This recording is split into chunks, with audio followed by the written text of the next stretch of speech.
Get more on this meeting going on in Washington, D.C. with Sourabh Gupta. He's the Senior Asia-Pacific International Relations Policy Specialist for the Institute for China-America Studies. Sourabh, welcome to the program. Thank you. I first want to get your take on what we've heard, that Washington is reportedly plans to urge ASEAN members to cut diplomatic ties with Pyongyang. How is that going to fly?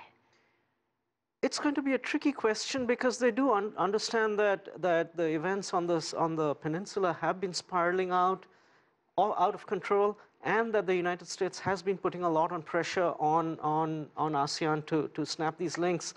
But ASEAN's own experience has been with Myanmar and with other countries that you need to create some pathway to communication, and that they could be a facilitator for that purpose. They have served that purpose on occasion previously, and they understand that the lines of communication must never be snapped completely, even though the depth of economic exchange might be limited. So what do ASEAN foreign ministers specifically want to hear from Tillerson? Is he going to convey some sort of cohesive foreign policy when it comes to Asia and that part of the world?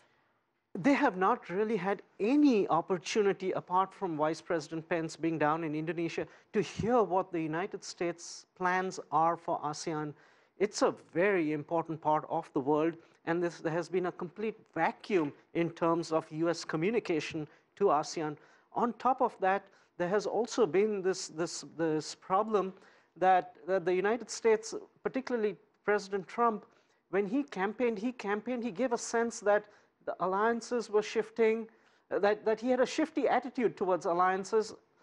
Very few partners in countries in Asia have alliances as such with the US, but they do depend on US resolve, signal of resolve to be a player in that region. And they want to know if the US will be engaged politically, economically, and from a security perspective, the way it used to be, which itself was not as good as they would have preferred in the past. And where do you see the areas of agreement, and where do you see the areas of disagreement, Sourabh, when it comes to this meeting?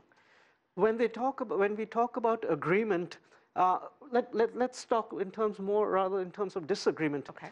The disagreement, I would say, would be in the area of the South China Sea.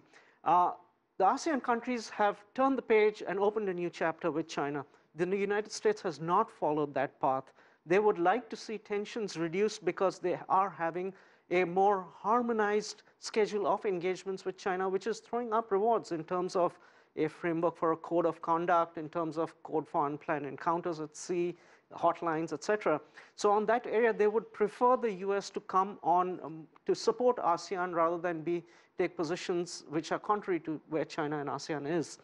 In terms of agreement, I don't see there's that much scope for agreement, but there can be areas where the United States can be more forthcoming in terms of its economic engagement with ASEAN. You know, the first thing Trump did was to step out of TPP. Now, TPP had a few ASEAN countries involved, but TPP also had been, during the Obama administration,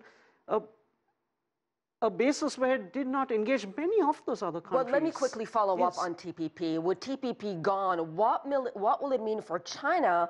Will it be the main trading partner now for these ASEAN nations? It is going to be not just the main trading partner, but also the main investment partner. In 15 days' time, or less than that, in Beijing, we're going to have the Belt and Road Summit that President Xi is organizing. And the United States is just out of this game. It just cannot be a military strategy with the ASEAN countries. It also needs to be an economic strategy that the United States brings to this region. And they would want to hear from Secretary Tillerson how the United States intends to be engaged, and that President Trump himself personally will be engaged and will show up in the region as frequently as he can. Engagement, communication, and a cohesive policy is what a lot of these foreign ministers, from what you're saying, want to hear. Sourabh Gupta, thank you so much.